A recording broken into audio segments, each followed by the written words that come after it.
नमस्कार, आपके साथ मैं रेणु चौहान। बीते दिनों कोरोना महामारी के कारण सभी स्कूलों में शिक्षा व खेल से जुड़ी हुई कोई भी गतिविधियां नहीं हो पा रही थी, मगर अब लंबे समय के बाद सभी स्कूलों में शिक्षा के साथ साथ खेल स्पर्धा की भी प्रतियोगिता देखी जा रही है। आप हमारे पीछे जो दृश्य देख रहे हैं, यह दृश्य दिल्ली के बदरपुर टंकी रोड स्थित कॉस्मॉस पब्लिक स्कूल का है, जहां कोरोना काल के बाद बच्चों में शिक्षा के साथ साथ पहली बार खेल महोत्सव कार्यक्रम का आयोजन किया गया, जिसमें मुख्य अतिथि के रूप में Rajesh Chechi, ACP Haryana police, Rajesh Kumar, managing director Cosmos Public School, Sheela Rana, principal Cosmos Public School, Mitesh Kumar, manager Cosmos Public School, Suresh Kumar Verma, educationist व साहित्यकार के साथ साथ सभी शिक्षक व अभिभावक इस कार्यक्रम में उपस्थित रहे। इस खेल प्रतियोगिता दिवस में लगभग 250 से अधिक बच्चों ने भाग लिया और अपनी प्रतिभा को निखारते हुए बेहतर प्रदर्शन किया। बच्चों के अंदर छिपी हुई प्रतिभा को देखते हुए एसीपी राजेश चेची व डायरेक्टर राजेश कुमार ने भी मंच से उतरकर बच्चों के साथ प्रतियोगिता में हिस्सा लिया और बच्चों का उत्साह बढ़ाया। इस कार्यक्रम में मौजूद अभिभावकों ने भी कार्यक्रम में हिस्सा लेकर इस कार्यक्रम का आनंद लिया और बच्चों का उत्साह बढ़ाया। साथ ही बच्चों को ट्रॉफी व मेडल देकर और सर्टिफिकेट देकर बच्चों में और भी उत्साह बढ़ाया। आइए आपको दिखाते हैं पूरी खबर। देखो, कॉस्मॉस स्कूल आपको पता है, ये तो दिल्ली एनसीआर में फेमस एक ब्रांड है, नाम है, जो एजुकेशन पॉइंट ऑफ व्यू से।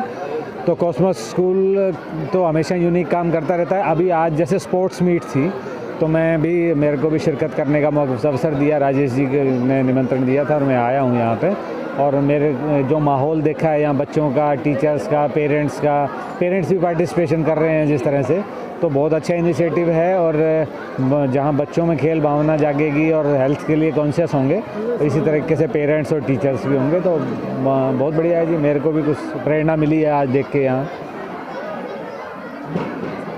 सर, जिस तरीके से देखा जाए आज यहाँ पे जब पार्टिसिपेट किए, खासकर स्पोर्ट्स फंक्शन है, एक तरीके से आपने भी कहीं ना कहीं एक थ्रो फेंक कर खासकर एक मैसेज दिया हुआ। एग्जैक्टली, मेरे को भी नहीं लग रहा था कि मैं 5-7 फीट फेंक के पाऊँगा, क्योंकि पुलिस की नौकरी में, ट्रेनिंग में तो फिजिकली सब कुछ होता है। फिर मैंने कमांडो ट्रेनिंग की है भैया, तो उसमें भी करवाते हैं, पर उसके बाद हट जाता है। पर मैं फॉर्चुनेटली थोड़ा सा हेल्थ कॉन्शियस हूँ, तो मैं लगाता हूँ सुबह आधा घंटा 1 घंटा रोज़ाना, अगर रात को मैं कहीं बिजी नहीं हुआ तो थोड़ा सा खुद का भी आज टेस्ट कर पाए कि कमजोरी आ रही है, इसका मतलब कुछ करना चाहिए। जिस तरीके से देखा जाए कि बच्चों के लिए बहुत तरह की एक्टिविटीज़ हैं यहाँ पे, खासकर गर्ल्स जो भी है वो भी अपना बढ़ चढ़ के पार्टिसिपेट की। हाँ, ये बहुत अच्छी बात है, क्योंकि लड़कियाँ देखो, हमारा हिंदुस्तान में आज से 50 साल पहले, ज़्यादा नहीं तो पहले जाएँ या 100 साल 70 साल पहले, तो महिलाएं बिल्कुल पढ़ती ही नहीं थी, स्कूल का कोई काम ही नहीं था उनका। तो 50% तो आपने अपनी आबादी वैसे ही अनपढ़ रख दी थी।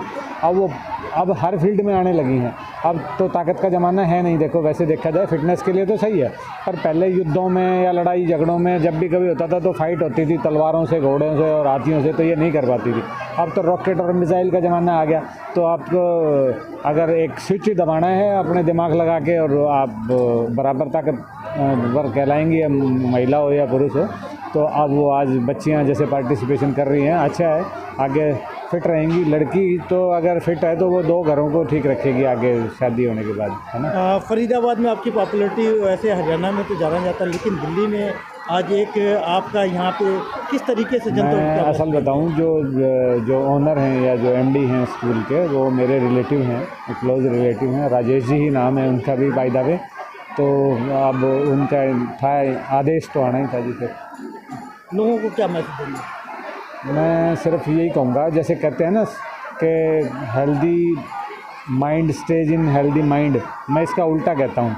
मैं कहता हूँ कि अगर आपका दिमाग हेल्दी है तो ही आप हेल्थ के लिए कॉन्शियस होगे, क्योंकि अब ना, अगर ये तो हमारे हिंदुस्तान में वो सुविधाएं इतनी नहीं है, अगर टेस्ट किया जाए तो हम में से बहुत सारा परसेंटेज ऐसी है जो कोई ना कोई मानसिक रोगी हैं, लोग परेशान हैं, हार्ट पेशेंट देखो रोज़ सुनते हैं। अब तो यंग जो है ना, हाई प्रोफाइल जितने सेलिब्रिटीज़ भी यंग मर रहे हैं इस तरह से, तो आज जहाँ स्वास्थ्य के प्रति जागरूक होने की ज़रूरत है, और सिर्फ ये स्वास्थ्य नहीं, थोड़ा सा मानसिक स्वास्थ्य और थोड़ा सा आध्यात्मिक स्वास्थ्य, मतलब हेल्थ सिर्फ फिजिकल हेल्थ नहीं, थोड़ा मेंटल हेल्थ भी, थोड़ा स्पिरिचुअल हेल्थ भी थोड़ी सी ठीक करनी चाहिए, तभी सोसाइटी की हेल्थ भी ठीक रहेगी।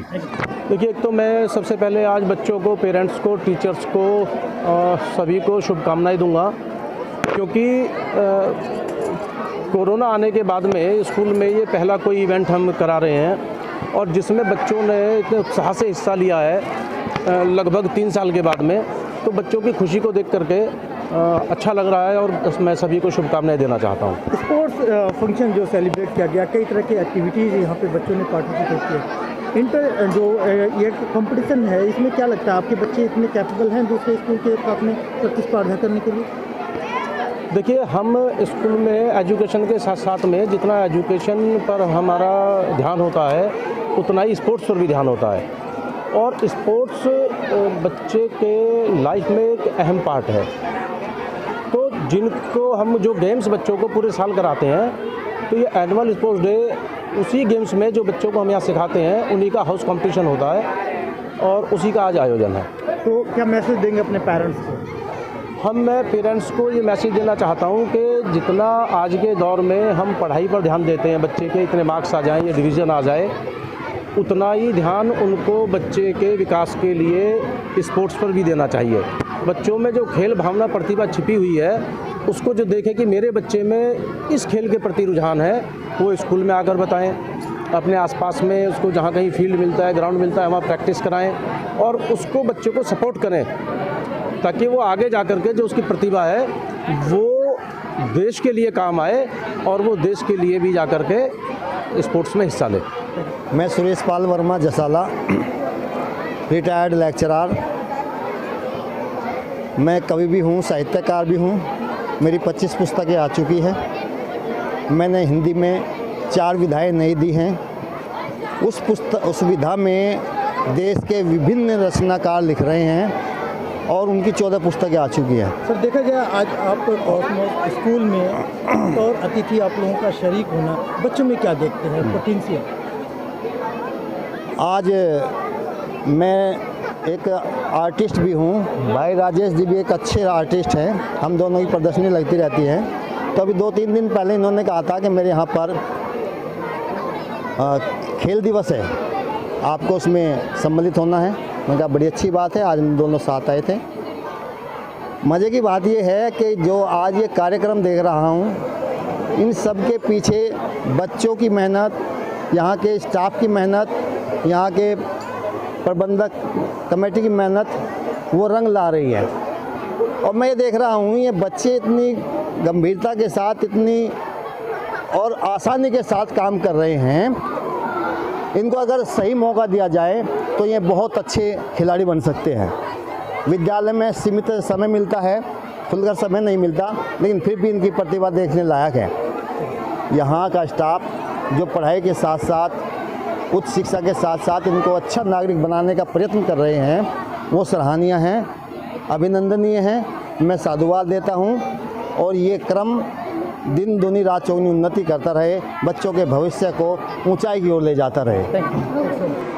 सर, आज कॉस्मोस स्कूल में देखें तो एक स्पोर्ट्स डे सेलिब्रेट किया जा रहा है, एक फंक्शन है। जिस तरीके से देखें तो बाकी स्कूल में जो कंपटीशन है, उससे कहीं हट के आपके वहाँ कुछ यूनिक दिखाने की कोशिश किया गया, अपनी टैलेंट बताने की कोशिश किया गया। देखिए सर, बच्चों को पढ़ाई से अलावा खेल में भी रुचि होनी चाहिए, खेल में भी उन्हें जागरूक करना चाहिए।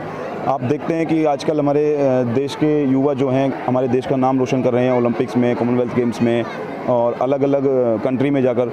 तो ये जो उम्र होती है बच्चों की, ये जो स्कूल में सिखाया जाता है, पढ़ाया जाता है, उसके साथ साथ ना उनको रुचि जागरूक करने की आवश्यकता है। उनको बताने की आवश्यकता है कि ये जो खेल है, ये भी हमारे जीवन का एक बहुत अहम हिस्सा है, जिससे आपका शारीरिक और मानसिक विकास होता है और आप फिट रहते हैं। तो ये चीज़ें बहुत ज़रूरी हैं। मैंने आज तक अपने आसपास स्कूलों में मैंने नहीं देखा है, ना सुना है, लेकिन हमारे यहाँ हर वर्ष ये खेल का आपके यहाँ पे आयोजित किया जाता है, खेल दिवस के नाम से, और हर ब्रांच में होता है, इंटर ब्रांच भी होता है। तो ये बहुत आवश्यक है बच्चों के लिए। अगर देखा जाए तो एक बंडल बहुत तरीके के यहाँ पे खेल प्रदर्शन बच्चों ने किया, तो क्या आपको लगता है इन बच्चों में जो टैलेंट है बाकी दूसरे बच्चों के मुकाबले आपके बच्चे कैपेबल हैं? जी, मैं बिल्कुल समझता हूँ और ऐसे काफ़ी बच्चे हैं और जो अभी हमारे एनुअल मीट में भी आके मिलते हैं हमसे। और यहाँ पर मैंने देखा बच्चों ने लॉन्ग जंप, हाई जंप और स्लो साइकिलिंग, रिवर्स रेस और काफ़ी तरीके के छोटे बच्चों ने, नर्सरी केजी के बच्चों ने हर्डल रेस भी हमने यहाँ पे आयोजित कराया। तो कुछ गेम्स ऐसे थे जो बच्चों के मनोरंजन के लिए थे, कुछ ऐसे थे कि बच्चों को उसके प्रति जागरूक करने के लिए कि आपका टैलेंट इसमें है तो आप इसमें अच्छा करें आगे भविष्य में, और स्कूल का भी और हमारे देश का भी नाम रोशन करें। सर ये तो कम्प्लीटली जो हमारे डायरेक्टर सर हैं, राजेश सर हैं, उन्हीं की गाइडेंस पे हम लोग सब कर रहे हैं ये, और उन्हीं की गाइडेंस की वजह से ही ये उनका ये मानना है कि जो स्पोर्ट्स जो है वो इन्वायरमेंट को हेल्दी बनाता है और बच्चों को प्रैक्टिकली लाइफ में आगे बढ़ने के लिए इनक्रेज करता है ना।